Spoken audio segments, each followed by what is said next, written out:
Hi, my name's Ashley Miller, and I'm here at the Marketing 2.0 conference, and I have the pleasure of speaking with the honoree and award winner. Can you please introduce yourself and tell Yeah, us a bit about your organization? yeah. My name is Brian Kato. I'm the founder and CEO of FusionVine. We're a Northern Colorado-based SEO company and marketing company. We focus predominantly on results-driven entity SEO.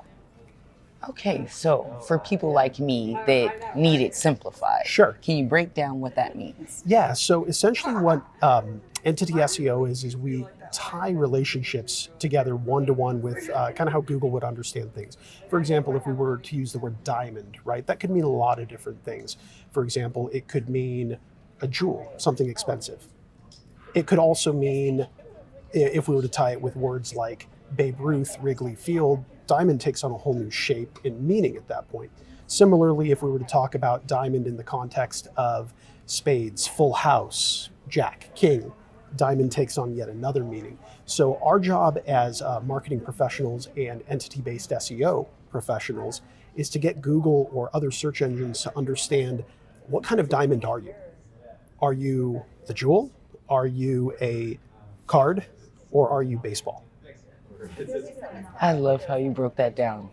So, with that being said, with being recognized and all the changes and the help and service that you're providing, being here at the Marketing 2.0 conference, how do you feel with receiving this acknowledgement and how has your overall experience been like? It's been fantastic. To be quite honest, I was a little shocked and very humbled by being recognized as an I'll honoree pat your at back for Marketing you. Too. Oh, thank you, thank you. Yeah, I was very very humbled by it. Our in general, most marketers kind of tend to be lone wolves. We tend to work by ourselves or in very small teams, and just to be recognized was a really nice honor and very helpful. That's amazing. So, for other individuals watching and for the virtual audience that's in attendance that want to go down the marketing field or that want to get into the entrepreneurship field, how would you verbally guide them at this moment? To be quite honest, one thing I wish I could have gone back and redone was to fail in public and not be afraid to do that. Don't be afraid to test. Don't be afraid to push the limits. Oftentimes in marketing, we're told, here's the guidelines, here's the guide rails in which we need to operate within.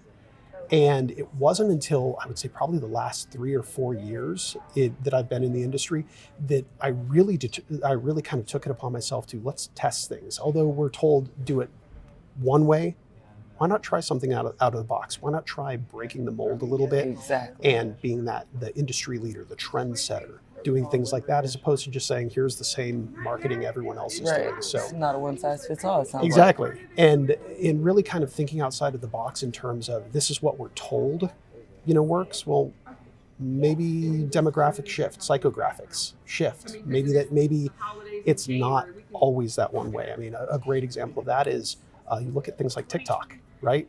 No one would have thought that would have surpassed Google Literally. in the way that people do search or that they find and consume content online. So definitely a very big missed opportunity for Google and for Facebook. But at the end of the day, it's those kinds of businesses that disrupt the market, and that's really what I would encourage anyone interested in becoming an entrepreneur. Don't be afraid of that. Don't be afraid to even fail publicly and start over. Dust yourself off.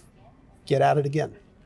Perfect. And to elaborate on that, what is one of the most recent experiences you've had where you created a plan, but then you had to pivot and still was able to either have a successful learning experience from it or direct success tied to that event?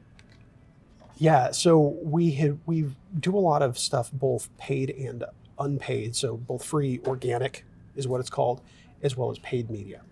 And oftentimes what we find is we have a hunch as far as how someone is going to be searching, how they're going to be using a particular website, or how they're going to receive the kinds of content. Recently, we ran into a situation where what we thought definitely wasn't how people were actually using the content or Yeah. what they were actually intending for the content to be. So we had to pivot. And really, the name of the game in marketing right now is how fast can you be to market, how accurate can you be, and are you able to adapt and pivot at a very rapid rate? The faster you can do that, the faster you can fail again, learn from those mistakes, and pivot into something that actually works. That those are the people at the top of search. Those are the people that are winning the game. That is amazing. And with that being said, how can the virtual audience in attendance connect with you online? Yeah, so one of the best ways to connect with me is I have a Facebook page you can connect with me on. I also am quite active on Twitter. So Twitter handle is Kato B Kato. That's Kato B Kato. On Twitter, Facebook, you can reach out to my business page, which is FusionVine. FusionVine. Perfect. Well, you guys heard it here first. Once again, congratulations and thank you so much for your guidance, wisdom, and really just breaking down a lot of the marketing terms for us today. Absolutely. It's a pleasure.